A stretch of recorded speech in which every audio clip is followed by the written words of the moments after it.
Assalomu alaykum, hurmatli televizor ko'rguvchilar. Yaxshimsizlar? Dunyo Uyg'ur qurultiyi Tor televiziyasining kunlik xabarlar programmasiga hammanglar xush kelibsizlar. Men riyosatchi Iftixor Abdurashid. Bugun dushanba. Hurmatli ko'rmanlar, tövəndə diqqətinizlər kunlik xabarlar programmamızın təfsilatı bo'lsin. 9. navbatlik Buyuk Hun Türk Qurultiyi 27 Türk dövləti və milletidən kelgan yuqori darajalik vakillar, san'atkorlar, olimlar və dunyoning har qaysi joylaridan kelgan ishtirokchilarning qatnashishida Vengriyaning Bachskiskon rayonida katta marosim bilan o'tkazilgan.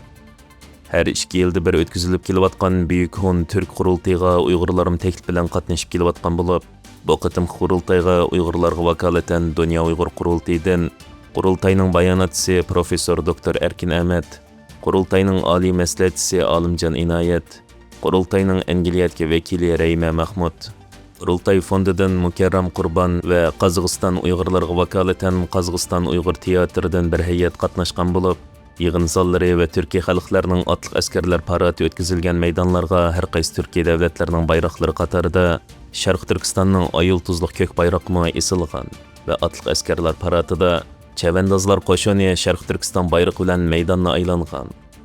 Qurultayning ochilishini Vengriya Turan vaqfisining raisi Andreas Biro va Bugaç shahrining boshlig'i Laslo Sabo so'z qilib, Sharq Turkistonlik Uyg'urlarning bu qurultayga qatnashganligini tilga ilib o'tgan.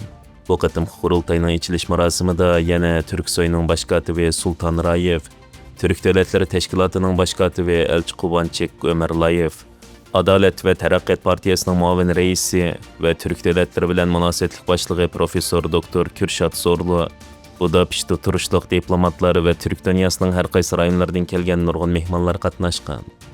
Vengriyaning Turan vaqfi tarafidan uyushtirilgan Buyuk Hun Türk Qurultiyi 14 avgustdan 16 avgustgacha 3 kun ilib berilgan bo'lib, bu qurultayda dunyoning har qaysi joylaridan kelgan Turkiya xalqlarining qatnashishida otliq askarlar paradi, Hun Türklerinin köşmen turmuşunu qayta namoyon qilish, o'qiya aytish va jang san'ati ko'rsatish, qo'l hunarvanchilik ko'rgazmasi va arxeologiya, insonshunoslik sohalaridagi faoliyatlar va an'anaviy musiqa usul numurlari ko'rsatilib, qadimiy Hunlar va Turkiya xalqlarining tarixiy meroslari, har qaysi Turkiya xalqlarining an'anaviy turmush madaniyati, qo'l hunarvanchiligi tanishtirilgan.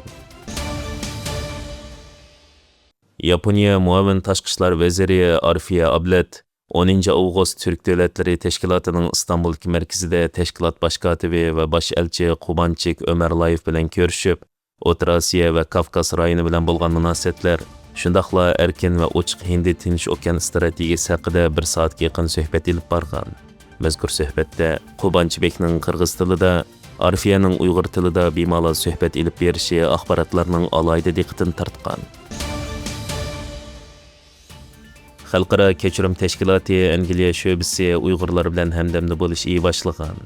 Londonni markaz qilgan xalqaro kishilik huquq organi bo'lgan Xalqaro kechirim tashkiloti 8 oy bo'yicha Uyg'ur xalqi uchrayotgan kishilik huquq dafsanchiliklarga diqqat tortish va Uyg'urlarning o'zlariga xos kimligini namoyon qilish maqsadida yer shar xarakterlik Uyg'urlar bilan hamdamda bo'lish iyi deb atalgan safarbarlik faoliyati qo'zg'atgan. Bu faoliyat tashkilotning odatdagi qarashli usullaridan farqli bo'lib, yangi bir faoliyat endisi sifatida loyihalangan. 8 oy bo'yicha 4 o'xshamagan tema ostida ilib berilayotgan bu faoliyatda Uyg'ur san'atkorlari va madaniyat xizmatchilari bevosita to'kib qo'shgan kundalik bir til izohlash usuli orqali Uyg'ur so'zlarini ham bahralash, Uyg'ur san'at ijodiyati temasi ostida Uyg'ur san'atkorlarini o'z asarlari bilan birga tanishtirish ilib boradi ekan. 30 ga yaqin xalqaro kechirim tashkilot guruhlari bo'lsa, ijodiy hamkorlik harakatlarini amaliyalashtirib, her kuni kundalik harakat taklifi bilan bu faoliyatni boshqalarga yetkazishdan tortib, bir parlament a'zosiga xat yozishgacha bo'lgan konkret qadamlarni amaliyalashtirdi ekan. Bu faoliyatning o'rtaq tashkilotchilaridan biri Xalqaro kechirim tashkiloti Angliya sho'bisining Xitoy ishlari koordinatori Emily Opson, Uyg'ur do'stlari va kasbdoshlarining kishilik huquq qo'g'dash sohasidan yiroqlashishga va umidsizlanishga boshlaganligini ko'rganligini tilga ilib, Uyg'ur do'stlarim va kasbdoshlarimning borgan sari kishilik huquqni qo'g'dash irodasining sustlashayotganligini, o'zgarish bo'lish ehtimolligiga nisbatan umidsizlanishga boshlaganligini, ammo haqiqatan bir ishlarni qilishni xohlaydigan faoliyatchilarning sonining davomli ko'payayotganligini bildirgan. Hurmatli ko'rmanlar, yuqorida diqqatingizga kunlik xabarlar programmamizning tafsilotini sundik. Keng qitimliq sonimizgacha ko'rishgich omon bo'lgaysizlar. Stansiyamizning YouTube kanaliga a'zo bo'lishni unutmang.